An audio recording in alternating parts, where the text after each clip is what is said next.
It was a Thursday night in December, and the kind of cold that clawed its way through your coat and sank into your bones. The city of Chicago wrapped in sleet and sirens, while inside the sinkhole the air was thick with warmth, neon lights bleeding into the walls, music humming low, and the smell of whiskey clinging to everything. Jordan Hayes moved behind the bar like she belonged to it, because in a way she did. Even if her name wasn't on any document, everyone knew she was the soul of the place, the bartender who never turned down a challenge, the woman with the cue stick who never lost a bet.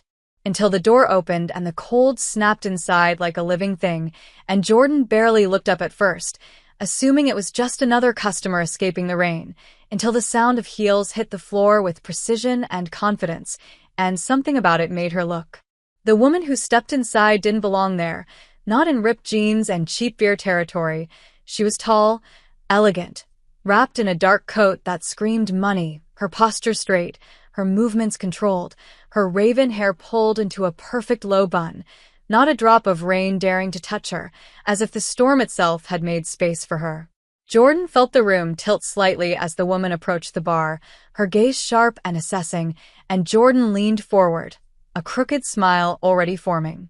"What can I get you, Ice Queen?" she said lightly, testing the waters. The woman didn't flinch, didn't even seem surprised, just met her gaze with something cool and unreadable. "Macallan." Neat. 25 if you have it. Jordan raised an eyebrow, amused. "Big ask for a place with sticky floors." "I came for the atmosphere," the woman replied calmly, eyes never leaving Jordan's, "and for the challenge." That was when Jordan's smile sharpened. "That's so." The woman nodded toward the pool table at the back of the bar. "I heard you don't lose." "Depends who's asking." "Alexis Vaughn," she said, extending a gloved hand, nails immaculate. "Investor." Jordan took it, feeling the contrast between the cold leather and the warmth beneath. "Jordan Hayes." "Bartender." "Perfect," Alexis said, her hand lingering just a second too long. "I'd like to make a wager." Jordan leaned closer, interest fully sparked. "I'm listening." "If I lose, I wire you $100,000. No conditions." Jordan scoffed softly. "That's insane for a game of pool." Alexis's lips curved faintly. "You haven't heard what happens if you lose." Jordan tilted her head. "Enlighten me." "You become my fiancée," Alexis said smoothly. Jordan stared at her. "I'm sorry, what?" "Fake," Alexis clarified, unbothered. 6 months. Public appearances, family functions, business events. You move into my apartment. We convince everyone we're deeply in love." Jordan laughed, sure this was a joke. "You're crazy." "Perhaps," Alexis said calmly, "but I've already calculated the risk." Jordan should have walked away, should have said no, but something about Alexis made her pulse quicken. The confidence, the danger, the way she looked at Jordan like she was already part of the equation. "Grab a cue," Jordan said finally. "I don't play gentle." "Neither do I," Alexis replied. The game was relentless, Jordan winning early, confident, until Alexis adjusted, watched, learned, and by the time the final ball dropped into the corner pocket, silence swallowed the bar. Jordan stood frozen as Alexis approached, extending her hand again. "You're mine for 6 months, Jordan Hayes." The words echoed in her chest long after she went home, long after she lay awake staring at the ceiling, replaying the loss over and over, until her phone buzzed at 3 in the morning. "Be at 2300 West Superior Avenue. 11 a.m. sharp. Bring only what you need. We don't do clutter." The next day, Jordan stood in front of a glass and steel tower that felt like another universe, escorted inside by a doorman who treated her like she belonged, even though she didn't. When the elevator doors opened, Alexis was waiting, composed, flawless, dressed in crisp black and white. "You're late," Alexis said, even though she wasn't. "You're bossy," Jordan shot back. "You're messy," Alexis replied without missing a beat. Jordan looked around the expansive penthouse, all cold luxury and control, and exhaled. "This is going to be hell." Alexis turned toward her, eyes sharp and calculating. "No," she said calmly. This is going to be a perfectly executed illusion. And in that moment, Jordan Hayes realized her life had just been rewritten by a single lost game, and 6 months had never felt so terrifyingly long. The first thing Jordan learned about Alexis Vaughn's world was that it didn't breathe. The penthouse was so clean, so symmetrical, so perfectly curated that it didn't feel like anyone actually lived there. It felt like a museum. Cold marble floors, black leather furniture, glass walls with a view of the city skyline that looked painted. There were no photos, no mess, no scent of coffee or perfume or warmth. Just silence, precision, control. Jordan walked in, dragging her duffel bag behind her, already feeling like a walking stain in Alexis's curated aesthetic. Alexis stood by the window, sipping from a delicate white cup, the posture of someone who had long since mastered the art of standing still. "There's a guest room for your things," she said without turning. "But for appearances, you'll sleep in the master with me." Jordan blinked. "You could have led with that." "You'll survive," Alexis replied coolly. "You're adaptable. I've read your file." Jordan frowned. "You have a file on me?" "Of course," Alexis said, finally facing her. "If I'm entrusting you with my reputation, I need to know what I'm working with." "You make this sound like a business acquisition," Jordan muttered. "It is," Alexis replied. "And I don't lose." Jordan opened her mouth to fire back, but the sound of the elevator interrupted her. A soft chime, then footsteps. Confident, lighter than Alexis's, but deliberate. A man appeared, early 30s, dressed in all black with a perfect jawline and a stack of folders under one arm. "Jordan Hayes," he said with a charming smile, extending his hand. "I'm Ethan Langford, crisis consultant, engagement strategist, certified romantic illusionist, according to Alexis." Jordan blinked, shaking his hand slowly. "You're what now?"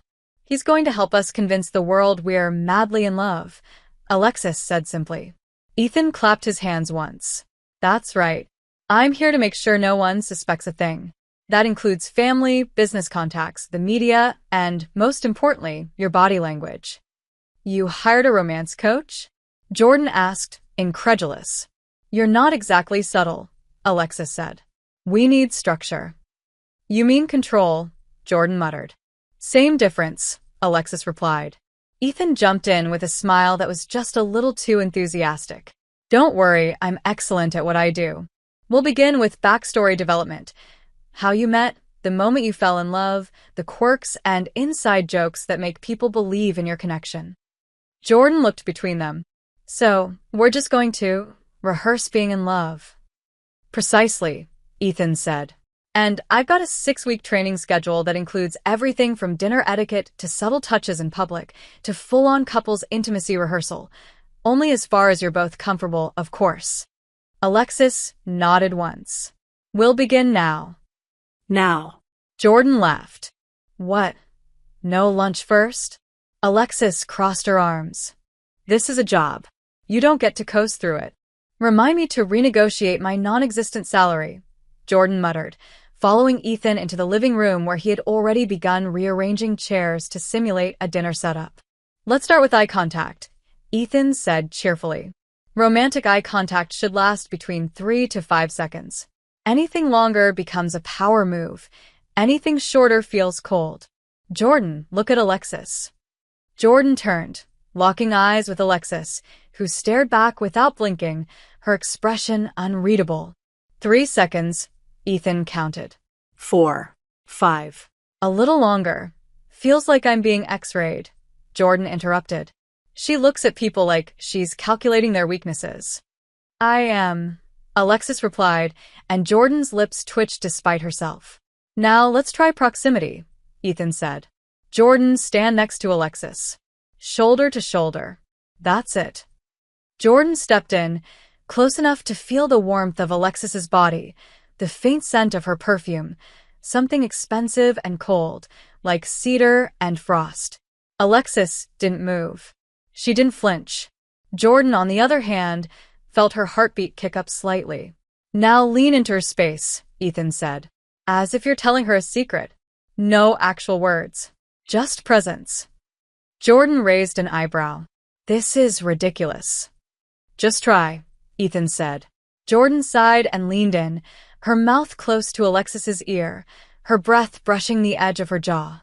Alexis didn't turn her head, but her body went slightly rigid, a flicker in her throat as she swallowed. For the first time, Jordan wondered if Alexis Vaughn was capable of being uncomfortable.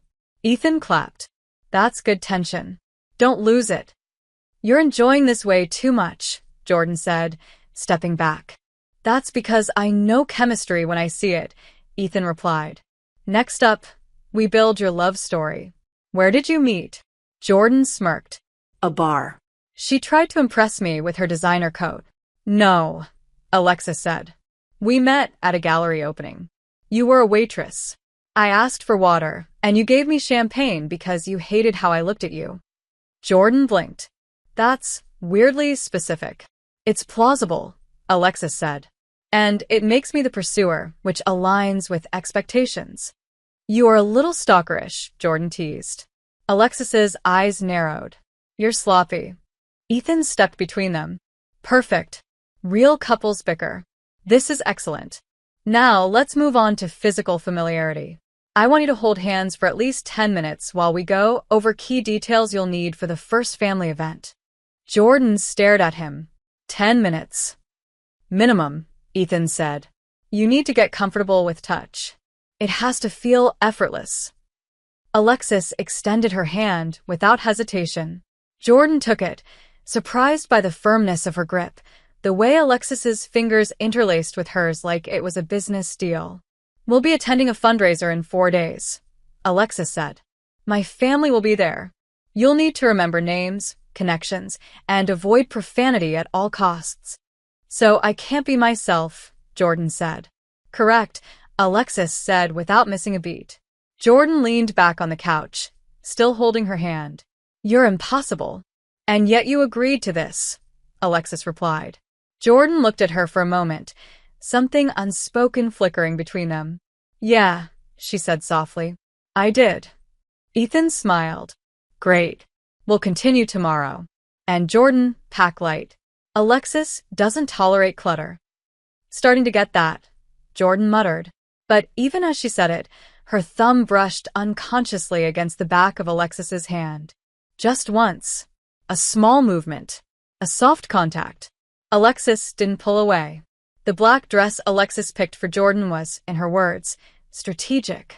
It was elegant but understated, cut to hug her curves without being vulgar, with a slit just high enough to draw eyes without inviting scandal.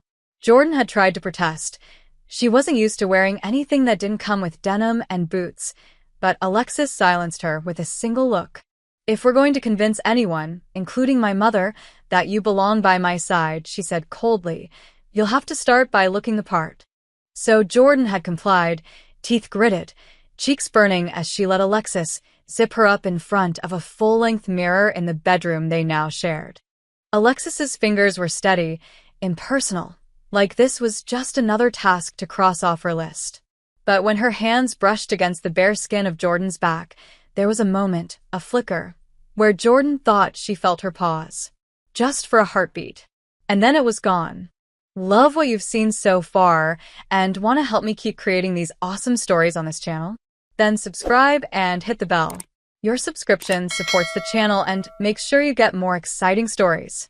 Now, inside the ballroom at the top floor of the Delacroix Hotel, Jordan stood next to Alexis with a flute of champagne in her hand and 100 pairs of eyes watching them. The fundraiser was for some impossibly wealthy arts foundation, and the place was full of old money and older expectations. Everyone wore their power like perfume, and Alexis Vaughn stood in the center of it like a blade in velvet. Smile, she murmured without moving her lips. You look like you'd rather be anywhere else. Because I would, Jordan replied through gritted teeth, still smiling. Tell me again why this couldn't be a casual dinner with takeout. Because this, Alexis said, gesturing subtly to the room, is the world I exist in. And for the next 6 months, so, do you? Charming, Jordan muttered, but her hand slipped naturally into Alexis's, their fingers interlocking with practiced ease. Ethan had drilled the move into them all week. Smile. Touch. Make eye contact like you're hiding a shared secret. Jordan thought it would feel fake.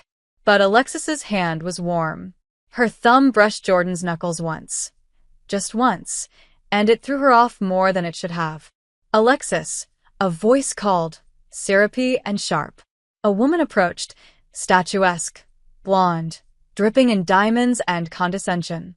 Mother, Alexis said smoothly. This is Jordan. Jordan extended her hand. Nice to meet you, Mrs. Vaughn. The woman took it with 2 fingers, as if afraid of getting grease on her jewelry. So you're the bartender. Among other things, Jordan replied, smile tight. She's clever, Mrs. Vaughn said, eyes raking over her like an appraisal. And not quite what I expected. But then again, Alexis always did enjoy surprising choices. Mother, Alexis said, tone warning. Oh, relax, Mrs. Vaughn said with a brittle laugh. I'm just curious about the woman who's apparently stolen your heart. Jordan was about to respond, something sarcastic and probably regrettable, when Alexis surprised her. She leaned in, placed a soft kiss just beneath Jordan's ear, and murmured, "Let me handle this." It wasn't part of the script. Ethan had never suggested it. And yet Jordan felt her entire body freeze. The kiss was gentle, calculated, but the breath behind it was warm, almost tender. Jordan couldn't move. Jordan's been a grounding presence in my life, Alexis said to her mother, pulling back with an arm still wrapped neatly around Jordan's waist. She sees through all of this. Through me. That's rare. Mrs. Vaughn raised an eyebrow, clearly unconvinced, but forced a smile. Well, I suppose we'll all get to know her over the holidays. Holidays? Jordan blurted. Alexis's arm tightened slightly. My family has a tradition. We spend Christmas and New Year's at our estate in Aspen. I assumed you'd want to come. Jordan stared at her. You never mentioned that. I'm mentioning it now. Charming, Jordan said under her breath again, sipping her champagne as Alexis led her away. They walked toward a quieter corner, where the lights were dimmer and the music softer. You kissed me, Jordan said finally. I needed to neutralize her, Alexis replied, calm as ever. She was testing us. I responded appropriately. It didn't feel appropriate. Alexis glanced at her, something unreadable in her eyes. Did it feel real? Jordan didn't answer.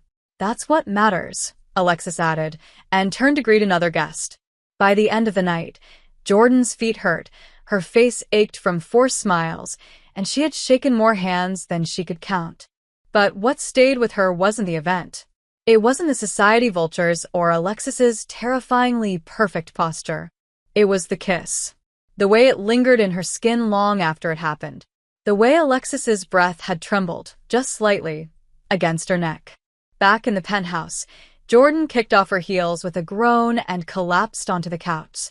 Alexis followed, loosening the cuffs of her shirt, her hair finally out of its tight twist. It made her look different. Softer. Human. You did well, Alexis said. I didn't throw a glass of champagne at your mother. So yes, I'd say I crushed it. Alexis actually smiled. Not the calculated curve of her mouth she gave at events. A real, small, tired smile.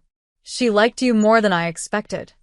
That's terrifying, Jordan said, watching her. Alexis sat beside her, not touching, but close enough to feel the warmth. The silence stretched between them. Not tense, not awkward, just full. Why me? Jordan asked quietly. You could have chosen anyone. Someone polished. Someone your mother wouldn't have looked at like she was trying to see through their soul. Alexis looked at her, and for once, there was no wall. No calculation. Just a flicker of something raw. Because you challenge me, she said. You don't care who I am or what I have. You say exactly what you think. I needed that. I didn't realize I'd want it. Jordan stared at her. That almost sounded like a compliment. Alexis stood, the mask sliding back into place. Don't let it go to your head. But as she walked away, Jordan didn't miss it. The hesitation in her step. The way her fingers brushed her own lips, like remembering something that wasn't supposed to mean anything. And suddenly, 6 months didn't feel so long anymore.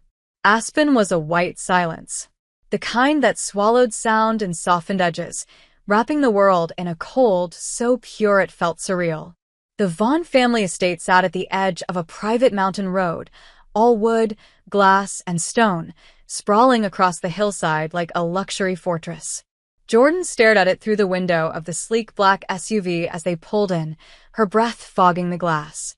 "This place looks like a Bond villain's vacation home," she muttered. Beside her, Alexis didn't look up from her phone. "We're here for 6 days. Behave."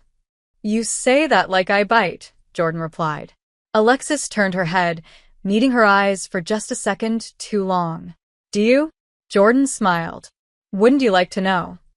The house was warm inside, but in that curated way that felt like a catalog. Every surface gleamed. The staff wore matching uniforms. A Christmas tree stood 12 feet tall in the foyer, decorated in whites and silvers, not a single ornament out of place. A woman Jordan recognized as Alexis's mother swept into the room like she owned the mountain itself. "Darling," she said, air-kissing Alexis on both cheeks. "And Jordan," she added with a smile, so tight it might snap. "So glad you could join us." "Wouldn't miss it," Jordan said, voice bright with sarcasm just under the surface. Alexis's hand found hers, quick and precise. Jordan knew it was part of the act. Still, her fingers tightened slightly, grounding her. "We'll get settled," Alexis said, leading Jordan up the wide staircase. "Where's my room?" Jordan asked. "My room," Alexis corrected. "You're sharing it. No separate wing for the poor fiancé?" Jordan teased. Alexis gave her a look over her shoulder. "There's a guest suite. If you prefer to explain to my family why you're not sleeping beside me, be my guest." Jordan rolled her eyes, but followed. The room was massive. Floor-to-ceiling windows. A fireplace already lit. A bed so big it looked like it belonged in a castle. Jordan dropped her bag at the foot of it and turned slowly. "So, we're really doing this?" "We've been doing it," Alexis replied, removing her coat and folding it precisely over the armchair. "But now we're under surveillance. Every interaction matters. Every glance. Every touch." Jordan crossed her arms. "You planning to rehearse every look I give you?" Alexis stepped closer, her tone low and calm. "I'm planning to make sure there's no reason to doubt us." Jordan raised an eyebrow. "And how far are you willing to go to make it convincing?" Alexis paused. Her eyes didn't waver. "As far as we need to." The air stretched tight between them, then knocking. The door opened a second later. A staff member entered with a tray. 2 glasses of wine. Jordan raised an eyebrow. "We're drinking now?" "My father will expect us downstairs in 30 minutes, Alexis said, taking a glass. "This is for you. To survive it."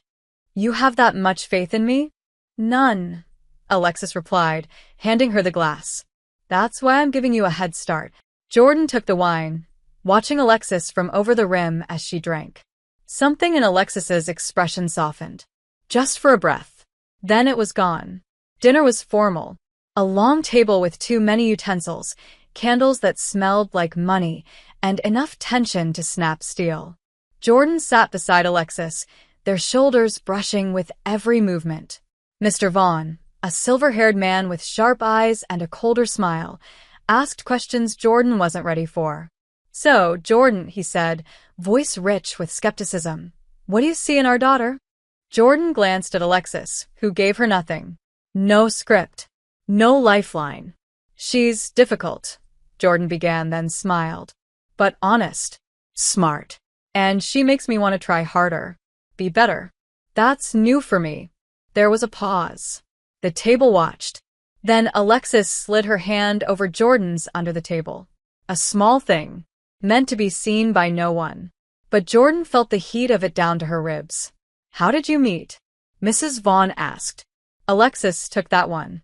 "Gallery opening," she said smoothly. "She spilled champagne on me and argued about Picasso." "Because Picasso was an egomaniac," Jordan added, "and you needed to be taken down a peg." You're still trying, Alexis said, her voice lighter than usual. A ripple of laughter passed over the table. Jordan blinked. It sounded genuine.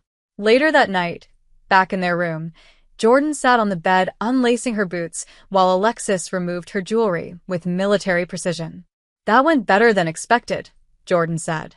Don't get comfortable, Alexis replied. Tomorrow is brunch. And my brother. Is he worse than your mother? He's charming, Alexis said flatly. Which makes him dangerous. Jordan laughed, pulling her sweater over her head and tossing it toward the chair. Alexis turned slightly, catching a glimpse of skin. She looked away. Too quickly. We should sleep, she said. Big day tomorrow. Right, Jordan said, watching her. Sleeping. In the same bed, like two people deeply in love. Alexis didn't rise to the bait. Instead, she walked around the bed and slipped under the covers, perfectly composed. Jordan followed, lying on her back, eyes on the ceiling. The bed was wide. They didn't have to touch. But then Alexis shifted, just enough that her arm brushed Jordan's. Jordan turned her head. Accident. Alexis didn't look at her. Would it matter if it wasn't? Jordan smiled faintly. Good night, Vaughn. Good night, Hayes. The room went still. The fire crackled. Outside, snow fell in perfect silence. Inside, two women lay inches apart. Hearts beating, breaths shallow, pretending not to want what they were starting to feel. The Vaughn family brunch was nothing like Jordan expected. There were no pancakes, no mismatched mugs of coffee, no messy hair or laughter spilling across the table. Instead, there was a long dining room, polished wood gleaming beneath antique chandeliers, a spread of artisanal pastries that looked too perfect to touch, and a silence so heavy it felt like pressure on her lungs. Jordan had been in fights that felt less dangerous than the energy in that room. Alexis sat to her right, flawless as ever in a cream blouse and tailored slacks, her posture sharp enough to slice through steel. Across from them, sipping espresso from a porcelain cup with his legs crossed and a smirk Jordan didn't trust, was Callum Vaughn, the younger brother, golden boy. Everything Alexis wasn't, charming, disarming, and casually cruel. So, he said, setting his cup down, his blue eyes fixed on Jordan like he was looking through her. You're the woman who finally cracked the ice queen. Jordan smiled tightly. She cracked first. Callum chuckled. I like you already. That's either a compliment or a warning, Jordan replied. Both, Alexis murmured beside her. Callum leaned back in his chair. Tell me, Jordan, what's your endgame? Endgame? Come on, he said, all teeth. Don't tell me you're just in love. With Alexis? She's irresistible, Jordan said, sipping her mimosa. You should try spending a week sleeping next to her and not falling for the charm. You're quite good, he said, nodding in amusement. But we all have our tells. Jordan tilted her head. And what's yours? I don't need one, he said. I already own the board. Alexis shifted beside her, her knee brushing Jordan's under the table.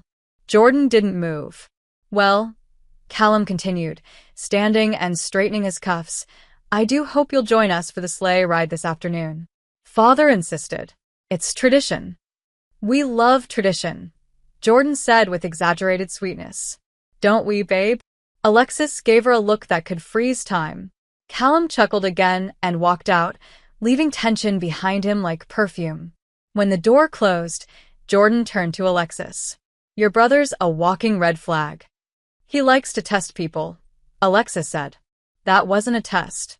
That was a chess match. And I don't think I won. You didn't lose, Alexis said. That's all that matters. Later, bundled in cashmere and wool, Jordan and Alexis were escorted to a private sleigh by a silent driver. Snow was falling again, soft and relentless. The estate shrank behind them as the sleigh moved into the woods, the world narrowing into trees and white silence. So, Jordan said, her breath fogging in the cold. Callum thinks I'm a con artist. Your mother thinks I'm a social experiment. Your father hasn't said 2 words to me. Is this going well? You're still here, Alexis replied. That's a victory. You have weird standards. I have realistic ones, Alexis said. The sleigh curved into a clearing, and Alexis signaled the driver to stop. Jordan frowned. What's going on? We're being watched, Alexis said simply. There are cameras on the estate grounds. Motion triggered. Thermal. My parents don't trust anyone. Jordan turned slowly. You're serious. I'm always serious, Alexis said, reaching into her coat pocket and pulling out a small black phone. She checked something, then looked up. There. Now. They're watching. Watching what? Jordan asked, already knowing the answer. Alexis didn't hesitate. She leaned forward and kissed her. It was sudden, but not rushed. Controlled. Deliberate. Her lips brushed against Jordan's with careful precision. No hesitation, no fear, just execution. But the moment it happened, Jordan forgot about the cameras. About the cold. About Callum's smile and Mrs. Vaughn's eyes. She forgot the script. Alexis's mouth was soft, colder than expected from the weather, warmer than expected from a woman like her. Jordan felt herself freeze, then thaw, her breath catching when Alexis's hand moved to her cheek, gentle, grounding. She didn't pull away quickly. She let it linger. And when she finally moved back, Jordan was certain her pulse had slipped somewhere off rhythm. They'll replay that, Alexis said calmly, slipping her glove back on. Good. Let them. Jordan stared at her. You don't mess around. No, Alexis replied. I don't. The sleigh ride back was quiet, but not empty. The silence was charged. Heavy. Jordan couldn't stop thinking about the kiss. About the way Alexis had looked at her right after, not with calculation, but with something else. Something flickering and fleeting and deeply buried. That night, back in the room, Jordan couldn't sleep. The fire was low. Alexis was on her side of the bed, reading something on her tablet. Jordan turned to look at her. Was that kiss necessary? Yes. All of it. Alexis set the tablet down. What do you want me to say? The truth, Jordan said. Just once. Alexis's eyes met hers. You kiss me back. Jordan's throat went dry. That's not an answer. It's the only one I'm giving, Alexis said softly. The next day, the family began preparing for the formal Christmas Eve dinner. Jordan was fitted for a dress by a woman who didn't speak and used pins like threats. Alexis vanished into calls with investors, leaving Jordan alone for the first time in days. She wandered the estate, stopping at a hallway lined with portraits. Vaughns in gold frames. Men with steely eyes. Women with perfect posture. At the end of the hall was a single photograph, not painted, of Alexis as a child. Maybe 10, sitting stiffly beside her brother. Both of them in matching gray. No smiles. Jordan stared at it for a long time. That night, as they got ready, Jordan helped zip up Alexis's dress. For the first time, Alexis didn't pull away. You looked miserable in that photo, Jordan said quietly. Alexis didn't turn around. I was. You still do sometimes. So do you, Alexis replied. They faced the mirror together. Two women who weren't in love, who had never been in love, but who were starting to forget where the line was. The Vaughn Christmas Eve dinner was more like a coronation. Every detail, from the imported crystal on the table to the menu printed on heavy cardstock, screamed opulence and performance. Jordan had never seen so many forks in her life. The dress Alexis had chosen for her was dark green velvet, off the shoulder, cinched at the waist, classic, commanding, elegant. Jordan barely recognized herself in the mirror. And beside her, Alexis in black satin, hair twisted into an effortless knot, looked like she'd been born to rule a kingdom she didn't even want. They were a vision. Perfect. Untouchable. A lie wrapped in silk and wine. But underneath it, everything was starting to crack. Jordan felt it in the way Alexis barely looked at her that afternoon. In the clipped tone when she handed her a bracelet and said, "Wear this. It belonged to my grandmother." In the silence between them when they stood outside the ballroom doors, about to face the family again. "Ready?" Alexis asked. "Always," Jordan replied. Alexis gave her a look, unreadable. Then smile. And don't drink too much. You're no fun, Jordan muttered. I'm not here to be fun. No, Jordan said, her voice lower now. You're here to survive your family. And you're using me to do it. Alexis didn't respond. Didn't need to. Jordan saw the answer in her eyes. And for the first time since this whole insane arrangement began, it stung. The dinner began with toasts. Too many. Mr. Vaughn stood at the head of the table, raising his glass to his daughter and her fiancé, offering a speech about legacy, tradition, and finally having some stability in the next generation. Jordan drank. Alexis did not. The food was exquisite, but Jordan barely tasted it. She was too aware of the way Alexis sat beside her, composed and distant, touching her hand only when someone was looking. By the third course, Jordan couldn't take it. She leaned in, whispering sharply, "You don't have to freeze me out just because someone's watching." Alexis's jaw tightened. "Lower your voice." "Or what? You'll have me replaced?" Alexis turned slowly, her expression glacial. "Don't be dramatic. I'm not the one pretending to be in love for a check." Jordan shot back, too low for anyone else to hear. "This isn't about money," Alexis said, and for the first time, her voice cracked at the edges. "Then what is it about, Alexis?" Jordan asked, still whispering, but the heat in her words was unmistakable. "Because this whole week, you've been controlling everything, and I've been playing along. But if you're going to treat me like I'm just another piece on the board—" "Not now," Alexis interrupted, eyes darting toward her mother. Jordan sat back, fuming. After dinner, the guests moved toward the parlor, where soft music played and drinks were passed around on silver trays. Couples were pulled into slow dances under the chandelier, and before Jordan could escape, Alexis's father approached them. "Alexis, you haven't danced yet." "I don't." "It would mean a great deal to your mother," he said. "You and Jordan. Let the room see you." Alexis didn't flinch. She offered her arm. "Come on," she said to Jordan. "Let's get this over with." Jordan didn't take her hand. "You're unbelievable. And you're impulsive," Alexis replied.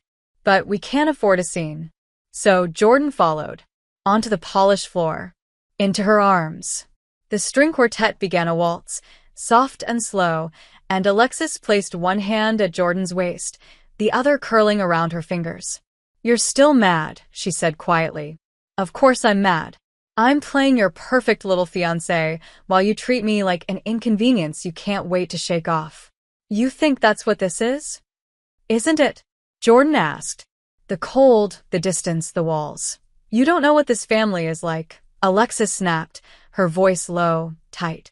"You don't know what it's like to be raised as an asset." Jordan blinked. That stopped her. Alexis exhaled, slow and brittle. "Everything I do is measured." Watched. Waited with expectation. This isn't just about pretending to be in love. It's about convincing them I'm human enough to be trusted. The music swelled. Jordan stepped closer, her hand sliding up to Alexis's shoulder. "You are human," she said softly. "You just forgot how to show it." Alexis's gaze dropped to her mouth. "Don't," she whispered. "Don't what?" "Don't look at me like you mean it." Jordan's heart stuttered. "Maybe I do." "No, you don't," Alexis said, almost begging. "Because if you do, this stops being safe." "It was never safe," Jordan said. Then, for the cameras, or maybe for something neither of them was ready to name, Alexis kissed her. It was soft. Just lips. No heat. No hunger. A kiss for show. A kiss to say we're fine. But Jordan felt it anyway. The tremor in Alexis's breath. The hesitation before she pulled back. The way her fingers lingered just a second longer at her waist. Later, back in their room, neither of them spoke as they undressed. Jordan turned away to change. Alexis slipped into the bathroom. The fire crackled. The bed waited. When Alexis returned, she paused at the foot of the bed. "You were right," she said quietly. "About what?" "I use control to survive. And sometimes I forget other people don't." Jordan met her eyes. "I didn't sign up to be just another shield for you." "You didn't," Alexis said. You signed up for a game. And somewhere along the way, we changed the rules. She climbed into bed, lying on her side, back to Jordan. Jordan watched her for a long moment, then lay down too. Not touching, not speaking, just listening to the silence stretch between them. It wasn't empty. It was full of everything they weren't saying. Christmas morning at the Vaughn estate began with forced smiles and curated warmth. A staff member knocked precisely at 8 a.m., delivering 2 mugs of imported coffee to the bedroom Jordan had started to call ours, with an irony that didn't quite taste like humor anymore. Alexis was already up, robe tied tightly, standing by the window and watching the snow fall like she was expecting it to reveal secrets. Jordan sat up slowly, running a hand through her hair. "Merry corporate-sponsored Christmas," she muttered, reaching for the coffee. Alexis didn't smile, but something in her face relaxed, almost imperceptibly. "We're expected downstairs in 20 minutes. Matching coats are hanging in the closet." "Matching coats," Jordan echoed, dragging herself out of bed. "Romance is alive and well." "This is image maintenance," Alexis replied. "Not romance."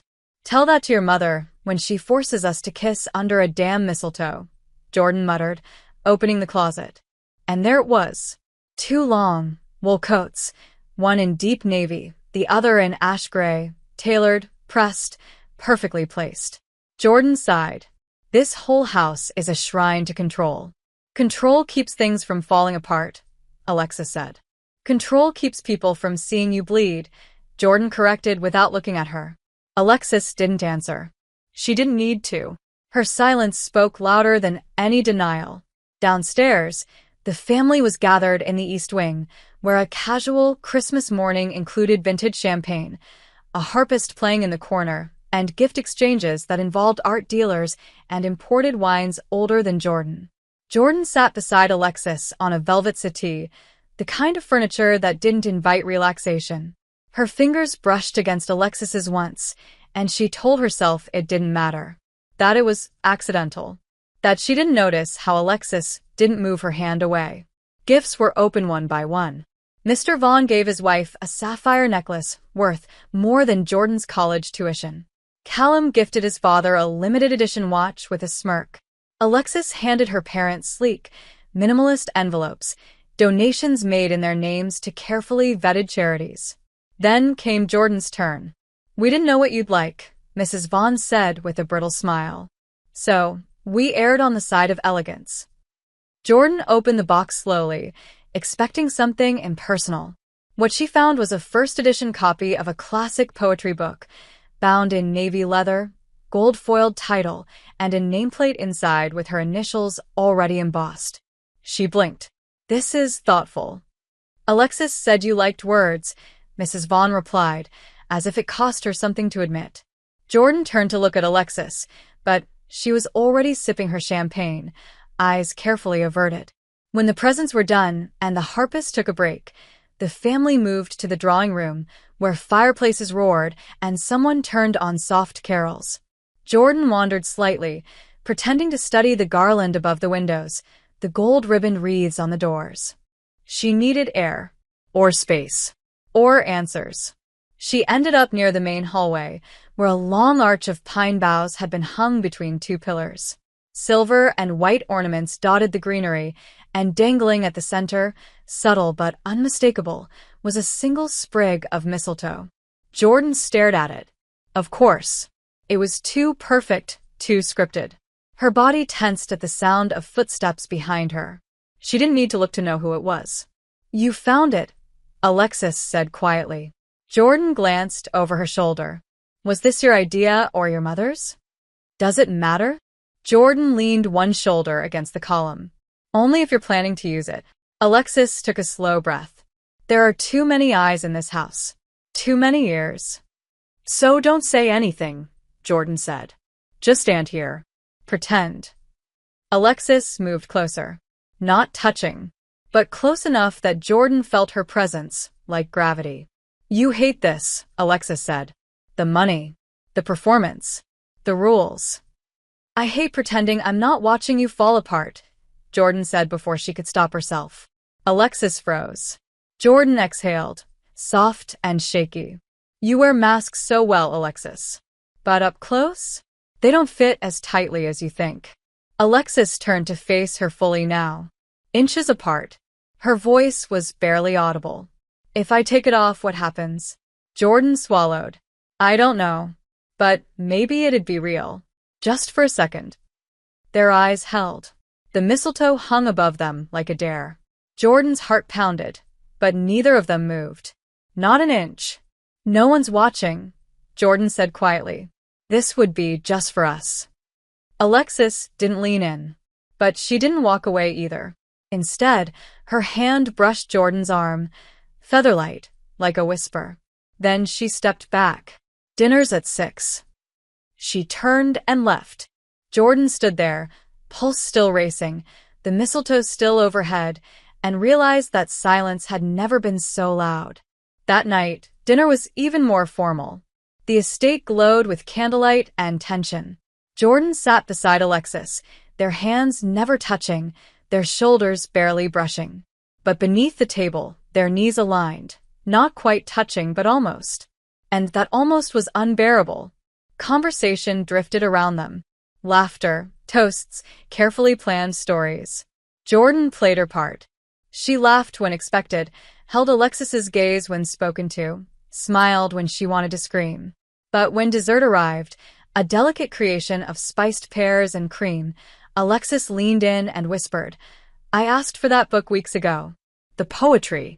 I told them you'd appreciate it. Jordan blinked. Her breath hitched. Why? Alexis didn't answer. She just sipped her wine, calm as ever. But when they rose to leave the table, Alexis placed a hand lightly at the small of Jordan's back, a gesture no one commented on. No one even seemed to notice. But Jordan felt it everywhere. The day after Christmas, the Vaughn estate felt quieter.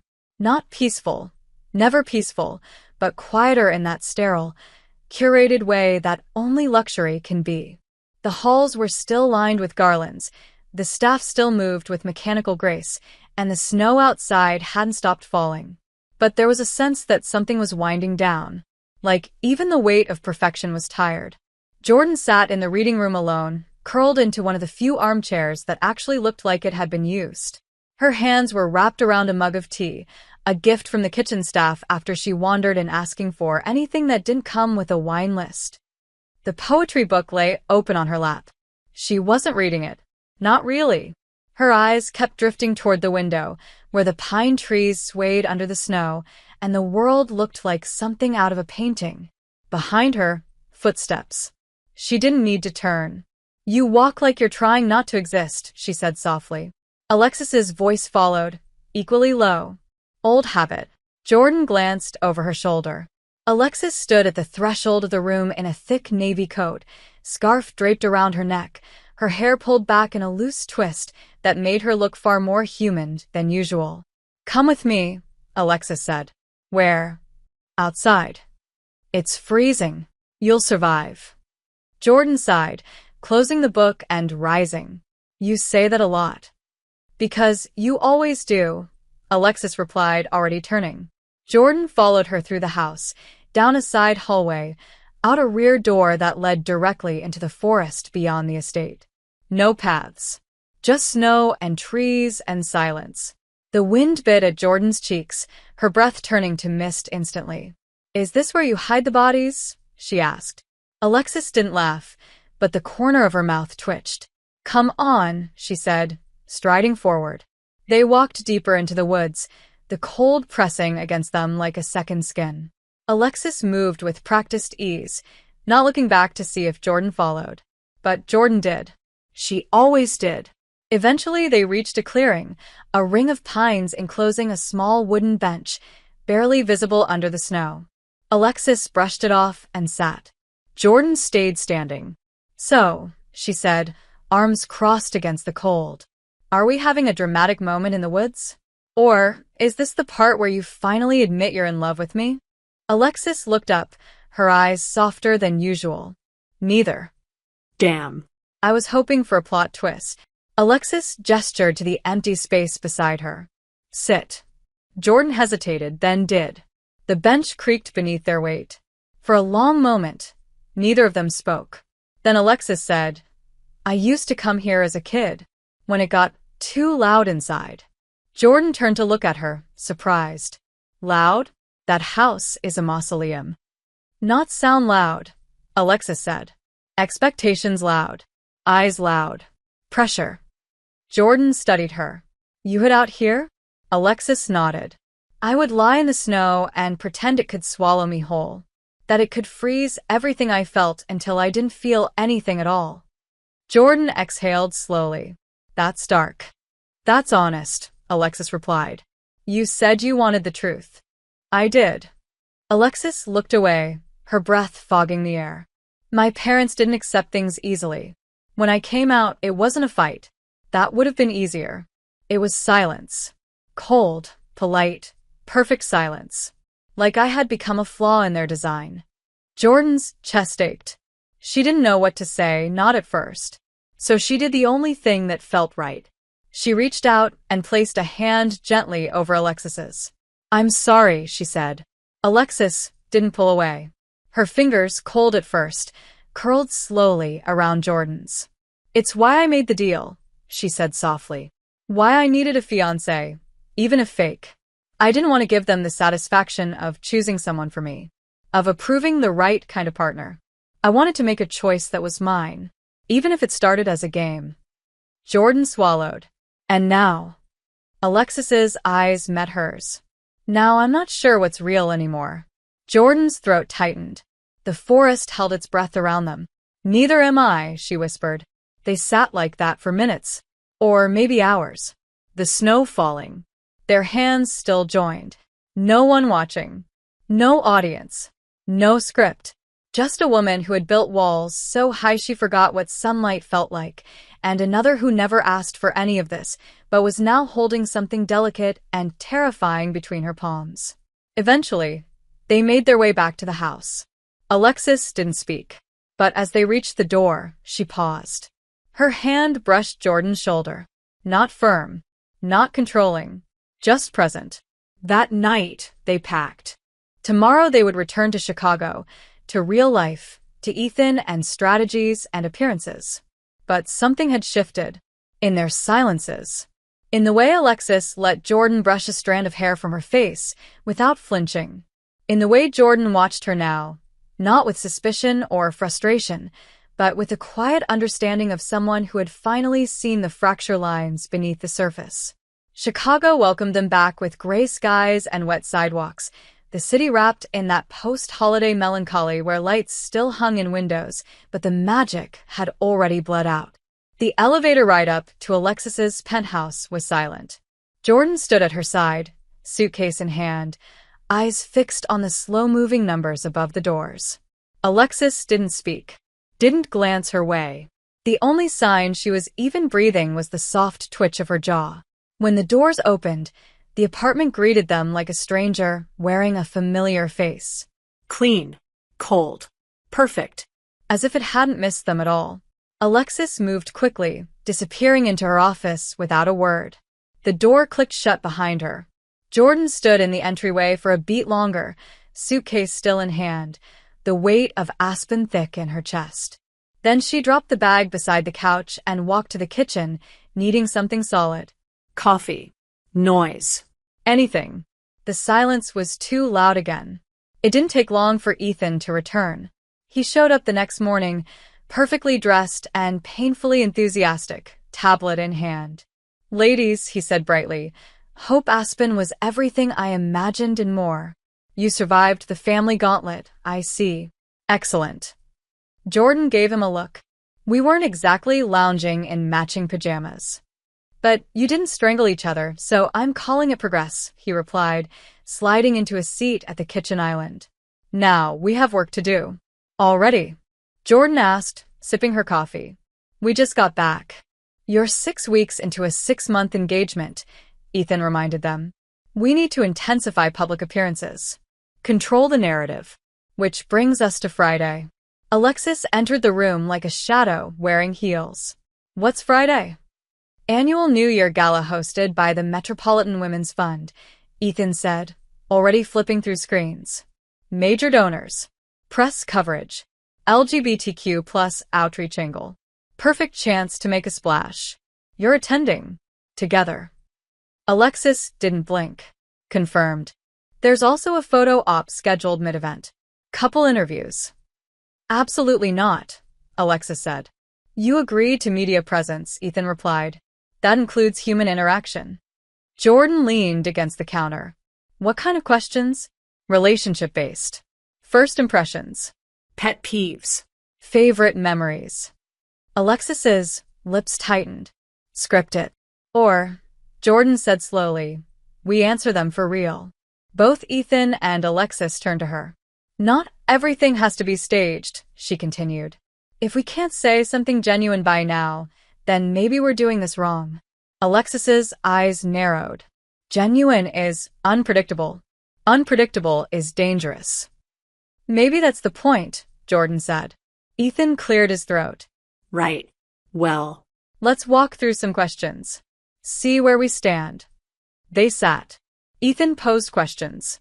Jordan answered with instinct. Alexis answered with precision. Favorite thing about her? Jordan. She doesn't flinch from truth.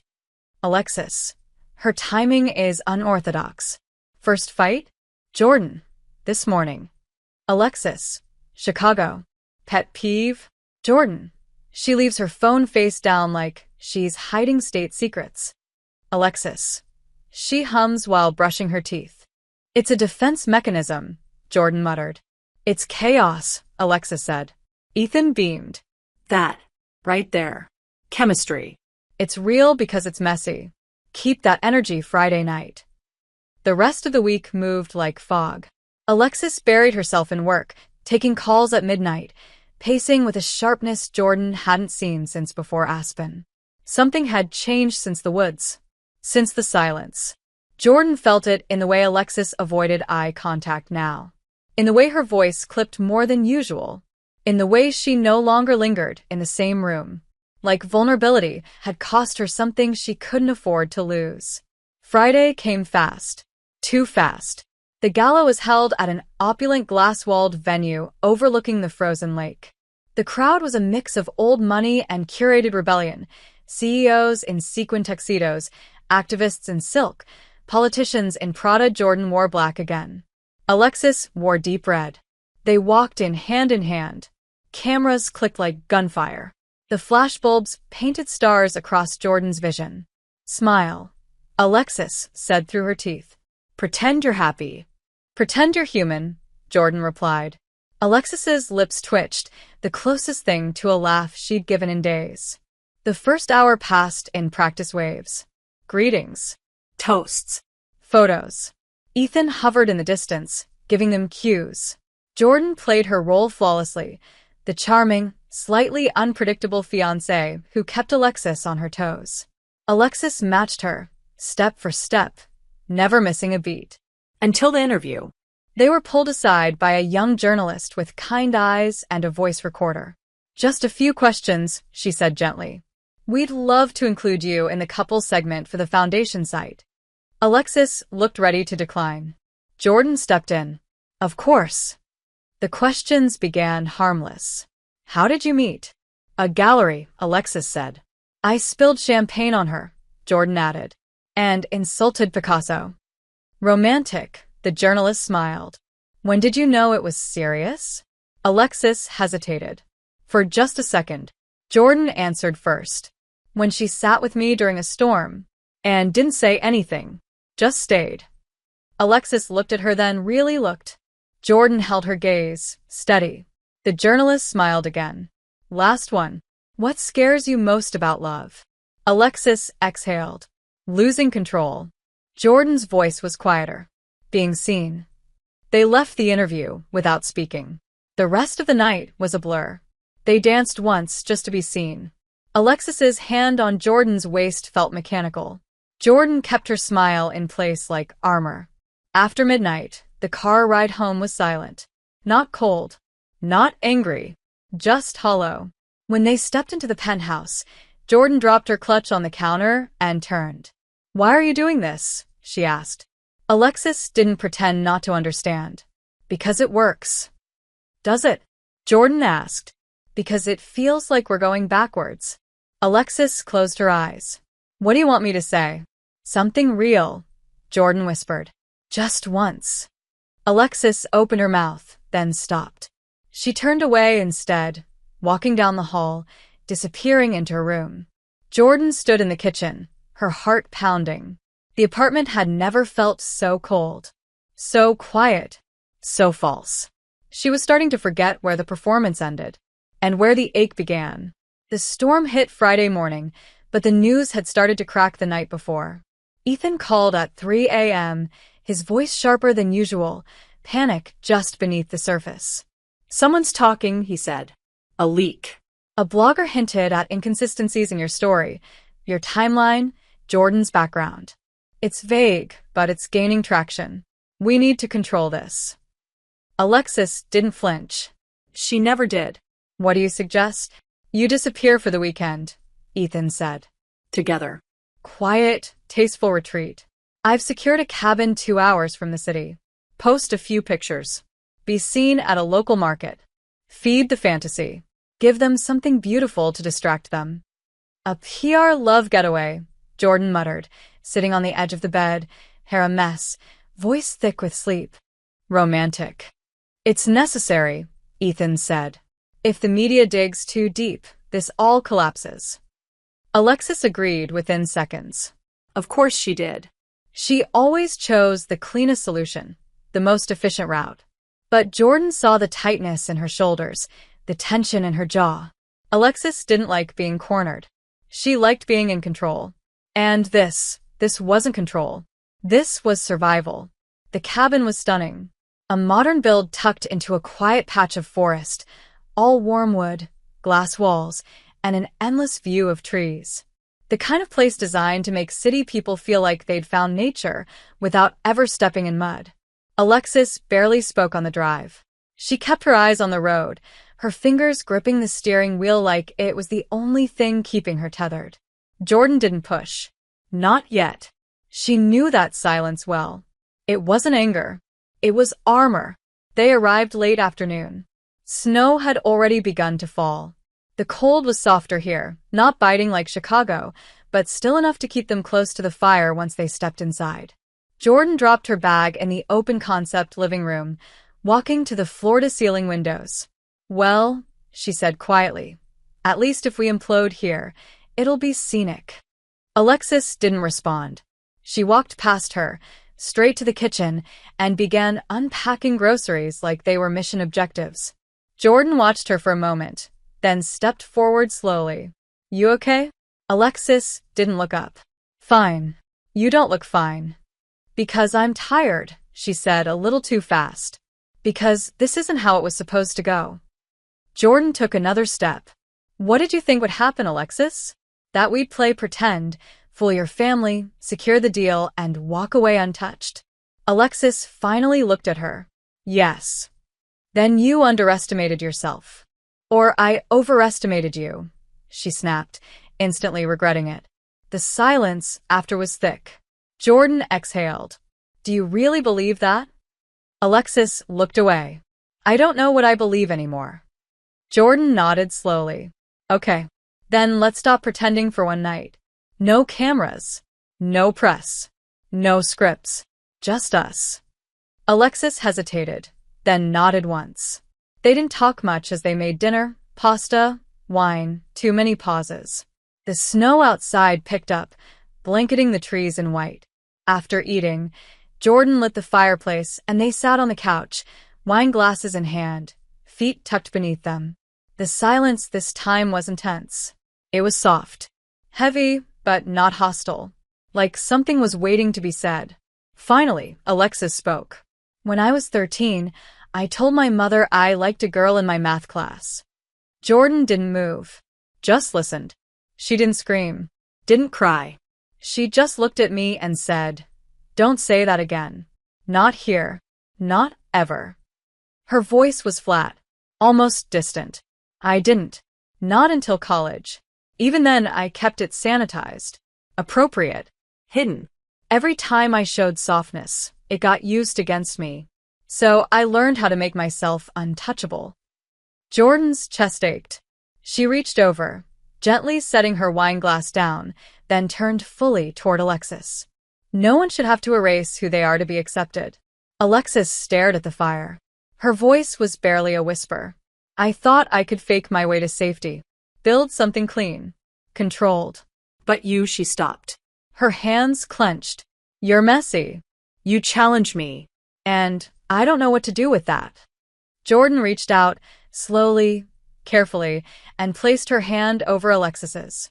You don't have to do anything. Just let me be here. Alexis didn't respond. Her throat worked. Her jaw tightened. And then, for the first time, her eyes filled. She turned her face away quickly, but not fast enough. Jordan saw the tear before it fell. Don't, Alexis said, voice cracking. Please don't look at me like this. Like what? Jordan asked, voice gentle. Like I'm breakable. You're not breakable, Jordan said. You're exhausted. There's a difference. Alexis tried to hold it together. She always did. But the dam had cracked. Her shoulders trembled. Her fingers gripped Jordan's. And then she broke. Quietly. Completely. She didn't sob. She didn't wail. It was a quiet unraveling, breath hitching, body curling in just slightly, like she was trying to disappear. Jordan moved instinctively. She set her wine aside, pulled Alexis gently into her arms, and held her. No questions. No commentary. Just warmth. Steady and quiet and safe. Alexis didn't resist. She folded into her like she was collapsing into gravity. Her face tucked against Jordan's neck, her breath shaking. Jordan's hand moved slowly up and down her back, soothing, anchoring. You don't have to be perfect with me, she whispered. You don't have to be anything but real. Alexis didn't answer. But she didn't pull away. And when the tears slowed, when the shaking eased, she stayed there, in Jordan's arms, in the silence, in the only place she hadn't needed to perform in years. The fire crackled. The snow fell. And Jordan held her like she'd never let her go. The cabin disappeared behind them like a dream they weren't sure had happened. No words were spoken on the drive back to Chicago, but the silence was no longer empty. It was thick with everything that had shifted between them. Jordan didn't reach for the radio. Alexis didn't check her phone. The silence wasn't cold. It wasn't distance. It was weight. And neither of them knew what to do with it. When they reached the penthouse, Alexis stepped out of the car, walking ahead without glancing back, her coat pulled tight, her steps faster than usual. Jordan followed slowly. She wanted to reach out, say something, hold something, but the space between them had become delicate again, like ice that could crack with too much pressure. Alexis disappeared into her room. Jordan stood in the kitchen, staring out at the city skyline, knowing they were back to pretending, and hating it. The next morning, Ethan arrived early with a box of croissants, a fresh espresso in hand, and a wide, suspiciously cheerful smile. Good morning, my favorite dysfunctional power couple, he greeted, dropping his tablet on the counter. How was the getaway? Jordan didn't answer. Alexis said nothing. Ethan took a sip of his drink. Right. Emotionally repressed silence. Must have gone well. Get to the point, Alexis said, her tone tight. Ethan grinned. Vogue. That got her attention. What? Vogue, Alexis. They want a feature. A spread. Power, passion, and prestige. The face of the new elite couple. Cover shoot. Full article. Circulation in print and digital. Jordan blinked. Wait. Vogue wants to photograph us. Yes. And not just photograph, interview, document, immortalize. This is major exposure. Good press. Powerful narrative. It shows stability, commitment, glamour. All the things we've been faking so well. No, Alexis said immediately. Absolutely not. Alexis, Ethan warned, you've spent months crafting this. If we don't own the narrative now, someone else will. This buys us credibility. It's exposure, Alexis said. And exposure is risk. It's visibility, Ethan corrected. Visibility is influence. Jordan tilted her head. What do you need from us? Ethan turned to her, eyes gleaming. A full day. Hair, makeup, styling. Couples shoot. A mix of posed and organic shots. Laughter, eye contact, shared looks. Think power lesbians with soul. That's the vibe, Jordan muttered. Alexis was already pacing. No. No staged intimacy. No manipulation. It doesn't have to be manipulation, Ethan said gently. It can be performance. You two are very good at that. Alexis stopped pacing. Fine. One day, one shoot. But I control the location. No press present. No questions outside the pre-approved list. Ethan threw his arms up. I'll take it. The shoot was scheduled for that Saturday. The location, a private rooftop greenhouse, one of Alexis's properties, overlooking the city. Warm light filtered through the glass ceiling. Lush green vines wound along iron frames. The floor was stone. The air smelled like jasmine and something more citrus, deliberate designed. The first looks were clean, powerful. Alexis in a black suit, Jordan in a soft ivory turtleneck and tailored slacks. Monochrome opposites. The camera snapped. The photographer, a young woman named Camilla with sharp eyes and steady hands, guided them into frame after frame. At first, the poses were formal. Jordan's hand resting lightly on Alexis's arm. Their faces turned slightly toward one another. Everything polished. Everything cold. But as the morning wore on, Camilla's tone shifted. Let's try something more natural, she said. Closer. Less perfect. Alexis tensed. Jordan felt it immediately. Like this? Jordan asked, stepping slightly closer. Closer, Camilla said. Like you're whispering something private. Inside joke. Memory. Jordan leaned in, letting her lips hover just near Alexis's ear. You still hum when you brush your teeth, she whispered, voice teasing. Alexis stiffened, but just for a second. Then she exhaled. A small, almost imperceptible laugh left her lips. Click. The camera caught it. Perfect, Camilla said. Now hands. Jordan let her hand slide down, catching Alexis's fingers. Not locking. Not possessive. Just a soft brush. Alexis didn't pull away. The camera clicked again. Can you look at each other? Camilla asked. Alexis turned.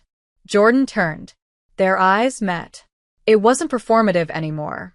Something passed between them. Soft, quiet, slow burning. Click.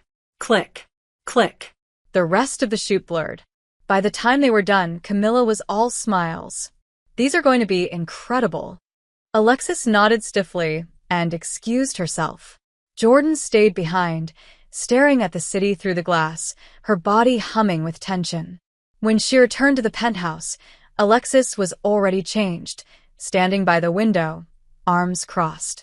That won't happen again, she said. Jordan froze. What won't? Today. You mean letting someone see you feel something? Alexis turned slowly. It was too much. It was real, Jordan said. And that scares the hell out of you, doesn't it? Alexis looked at her. And for once, there was no anger in her eyes.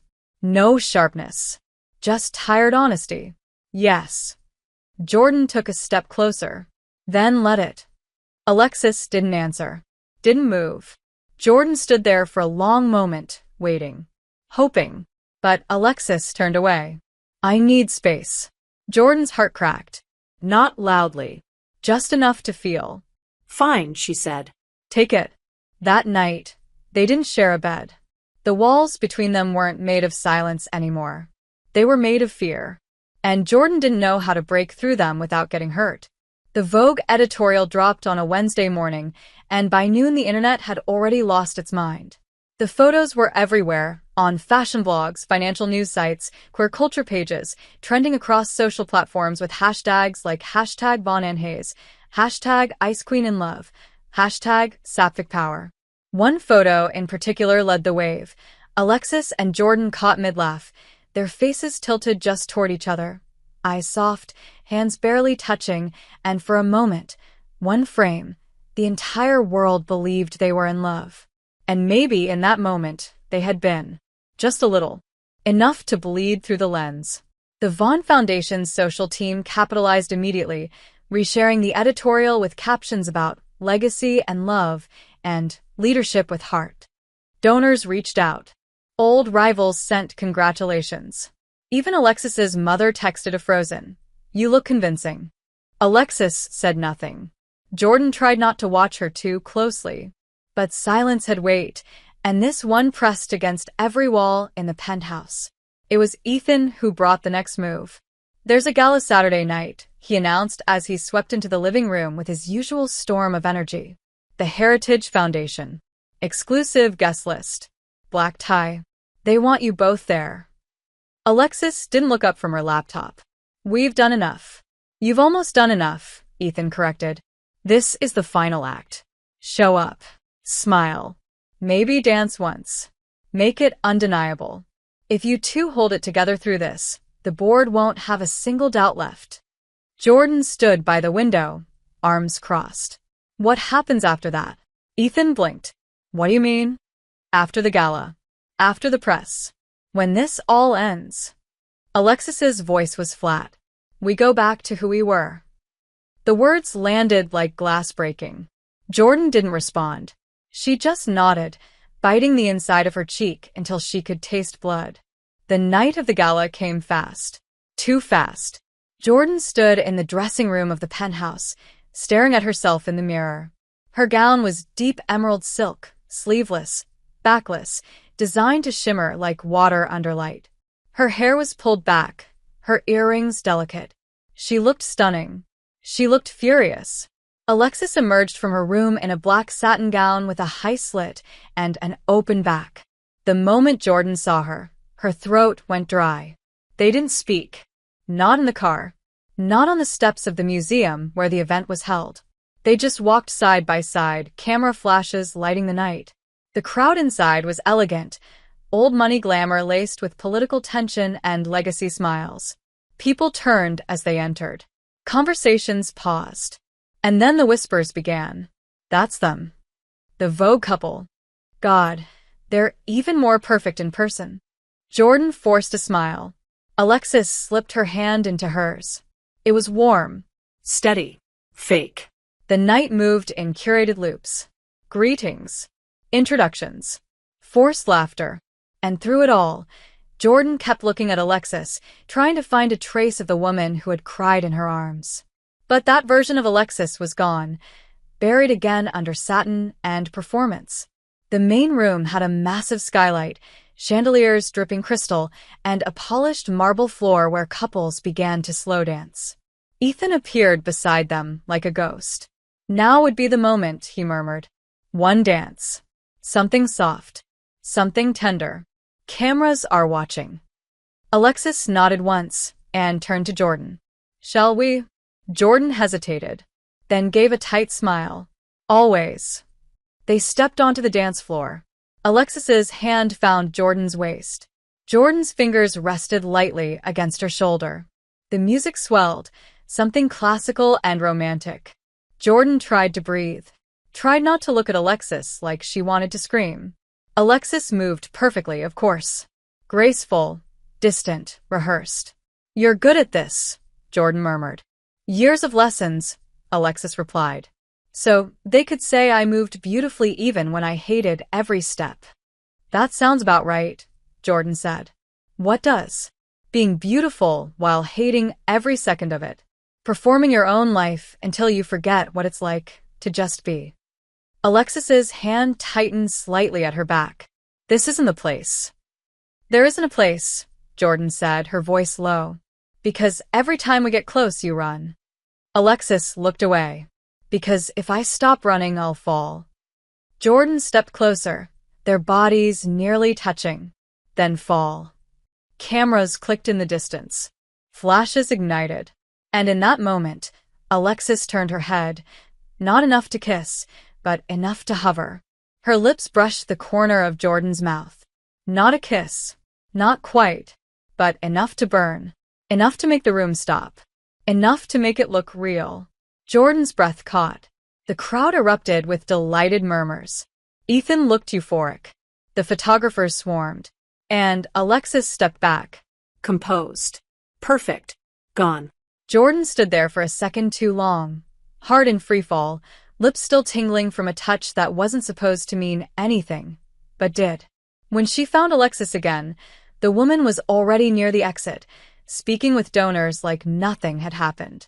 Jordan turned away, left the ballroom, walked past the velvet ropes, into the cold. She didn't cry, but her chest ached like something inside her had cracked open. The city looked different at 2 a.m, quieter, colder, almost fragile. Jordan stood on the penthouse balcony, still in the green silk gown from the gala, her hair falling in loose waves around her face. She hadn't spoken since they got home.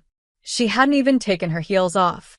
She needed the ache in her feet, the cold in her bones, the silence in her ears to keep from feeling the sting that still lived on the corner of her mouth, the ghost of a kiss that meant everything to her and nothing to Alexis. Or, at least, that's what she told herself. The door slid open behind her. She didn't turn.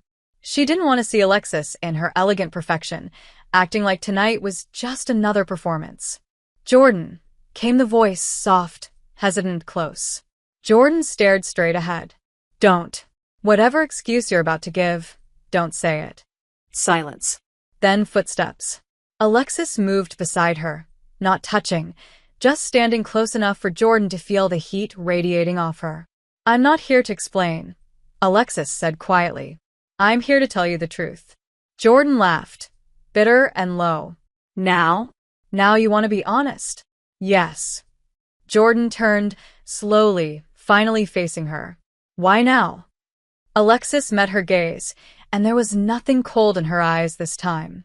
No distance. No mask. Just something raw. Something terrifying. "Because I've spent months pretending not to feel anything. And I can't do it anymore." Jordan's breath caught. Alexis stepped closer. "Tonight, I kissed you like it didn't mean anything. And it wasn't the first time. I've touched you, held you, looked at you like it was all part of the plan. But it wasn't. Not for a long time." Jordan's voice was tight. "Then why did you keep running?" Alexis's jaw trembled. "Because you made it real. Because you're the only person who's ever looked at me and seen me. Not the investor. Not the heir. Just me. And that scared me more than losing everything." Jordan didn't move. Didn't speak. Just watched her. Every nerve in her body stretched thin. "But I don't want to be scared anymore," Alexis said. "I don't want to lose this. I don't want to lose you." The air between them was fire. Jordan whispered, "Then stop pretending." And Alexis did. She stepped forward, slow and certain, and when she kissed her this time, it wasn't calculated. It wasn't for show. It wasn't a soft brush at the edge of her mouth. It was a surrender. Jordan melted into her like gravity, hands rising to cup Alexis's face, her body pressing forward like she'd been waiting to breathe. Alexis kissed her like she was terrified and desperate and home all at once, like this was the only thing she'd been sure of in years. There was no choreography now. No angle for the cameras. Just mouths meeting again and again, breathless and real, the kind of kiss that made the world go silent. When they finally pulled apart, Alexis was breathless, her forehead resting against Jordan's. "I don't know how to be this," she whispered. "I don't know how to love someone like you without ruining it." Jordan's hand slid down, fingers tracing the line of her jaw. "Then we'll figure it out. Together." Alexis exhaled shakily. "I don't want to go back. I can't." "Then don't," Jordan said. "No more walls. No more scripts. No more lies," Alexis promised. "No more hiding." Jordan nodded, eyes burning. "Just us." Alexis kissed her again, slower, deeper, with a kind of aching reverence that made Jordan feel like something sacred. They didn't go to bed right away. They sat on the floor of the living room, still in their gowns, still breathless, curled into each other, like something fragile and new. Alexis talked more that night than she had in all the months they'd known each other, about the weight of expectation, the loneliness of success, the shame of never being enough for the people who claimed to love her. Jordan listened, and when she spoke, it was about her own fears, about falling for someone who couldn't love her back, about being seen and then discarded, about wanting too much from someone who didn't know how to give it. But here, in this quiet, something shifted. There were no roles left. No parts to play. Just two women who had fought their way to the same place and found each other at the end. Around 4 a.m., they finally stood. Alexis reached for Jordan's hand, not as a performance, not as an obligation, but as a choice. And Jordan took it without hesitation. They walked to the bedroom together. Not rushing, not burning, just together. When they lay down, they didn't undress, didn't touch beyond fingers intertwined. They faced each other in the dark, hearts still thundering, breath still trembling. "I'm here," Alexis whispered. "I'm not running anymore." And she meant it. The morning after the kiss felt different. Not just in the air between them, which was softer now, warmer. Not just in the way Alexis's fingers brushed Jordan's when they passed in the kitchen, or how her eyes lingered when she thought Jordan wasn't looking. It was in everything. In the way the penthouse finally felt like a place someone lived in, not just something curated for appearances. In the way Jordan poured 2 coffees instead of 1. In the way Alexis smiled, real, rare, and just for her. But peace was never meant to last long in their world. Especially not theirs. It was Ethan who delivered the fallout. He barged in around 10 a.m., his usual crisp shirt slightly wrinkled, a detail that, on Ethan, was as good as a red alarm. "There's a problem," he said, tablet already unlocked. Alexis barely looked up from her coffee. "You say that every time you walk in." "This time I mean it," Ethan said, spinning the screen around to show them a headline. Sources question validity of Von Hayes' engagement. Too perfect to be real? A board member's assistant leaked details to a gossip site, Ethan explained. They're spinning it into a conspiracy theory, PR stunt, corporate manipulation, all that. It's gaining traction. The Von board is watching closely. Alexis went still. And at least one member is requesting a formal conversation. An internal review. If they think you lied to them, they could stall your transition, maybe block it entirely. Alexis stared at the screen. Her mask didn't shatter. It didn't even crack. But Jordan could feel the tension returning to her like muscle memory. "When?" Alexis asked. "Tomorrow morning," Ethan said. "You and Jordan will both be there." What? Jordan asked, blinking. "Me? You're the fiancé, remember?" Ethan said. "If they want proof this is real, you have to give it to them." Together. Alexis stood slowly, her voice cool. "Then we'll give them what they want." But later, when they were alone again, Jordan watched her pace by the window, arms crossed, teeth dragging over her bottom lip. "You're scared," Jordan said gently. "I'm calculating," Alexis replied. "No," Jordan said. "You're scared. And that's okay." Alexis turned. "If this goes wrong, then we tell the truth," Jordan interrupted. "All of it." Alexis froze. "You'd risk that." "I already did," Jordan said, stepping forward. "When I kissed you back. When I stayed." Alexis didn't answer, but her hand reached out, quiet, trembling, and Jordan took it. The next morning, the boardroom was cold, formal, oppressive. 12 people sat at a long table, dressed in muted suits and tighter expressions. Alexis wore black again, her armor, but Jordan could see the difference now. She wasn't hiding. She was preparing. "Ms. Vaughn," the chairman said, glancing over his glasses, "there have been questions raised about your engagement. Timing, visibility, authenticity. As this decision concerns the future leadership of the Vaughn Investment Group, transparency is essential. We've asked you both here today to clarify." Alexis nodded once. "I understand. Is this engagement real?" Another board member asked. "Yes," Alexis said. "Are you in love?" Alexis paused. Just a second. And then, to Jordan's surprise, she turned to her. "You tell them," she said softly. Jordan blinked. "Me? You're the reason it's real," Alexis said, her voice quiet but steady. "So, let them hear it from you." Jordan looked at the board. 12 eyes. 12 judgments. 12 futures.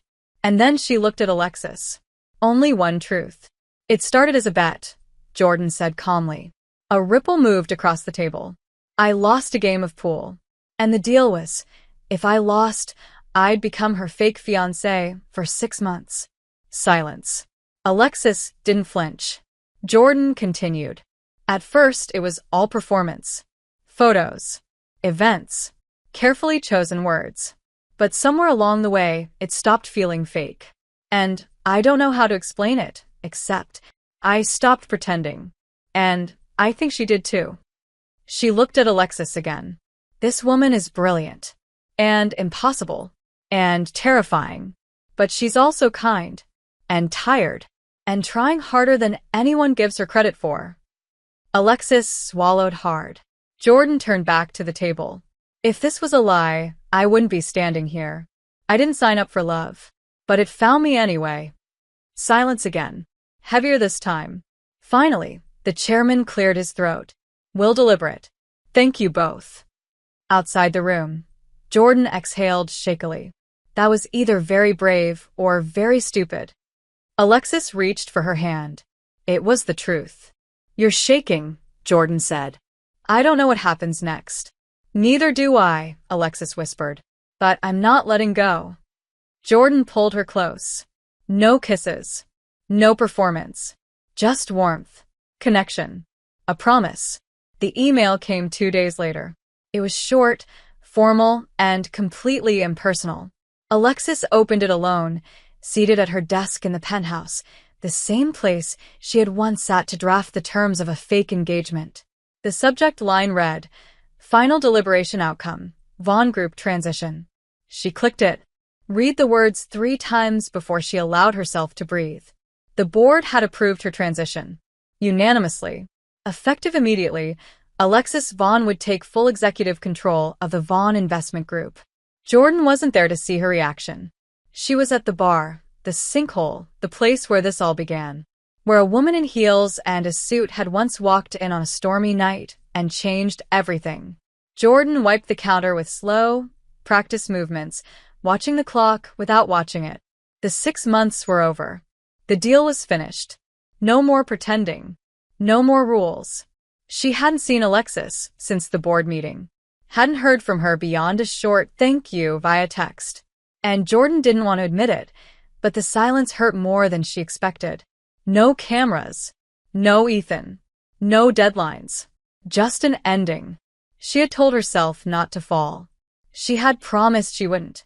But Alexis had looked at her like she meant everything. Had kissed her like it was salvation. Had held her like she was home. And then walked away. The door to the bar opened. Jordan didn't look up right away. We're closed, she called automatically. Not for me, said a voice she would never mistake. Jordan froze, then slowly lifted her gaze. Alexis stood just inside the doorway, not in a suit, not in armor, just jeans, boots, a gray sweater that hung slightly off her shoulder. No makeup, no performance. Her hair loose. Her eyes vulnerable. What are you doing here? Jordan asked, carefully neutral. Alexis stepped forward. I got the company. Congratulations.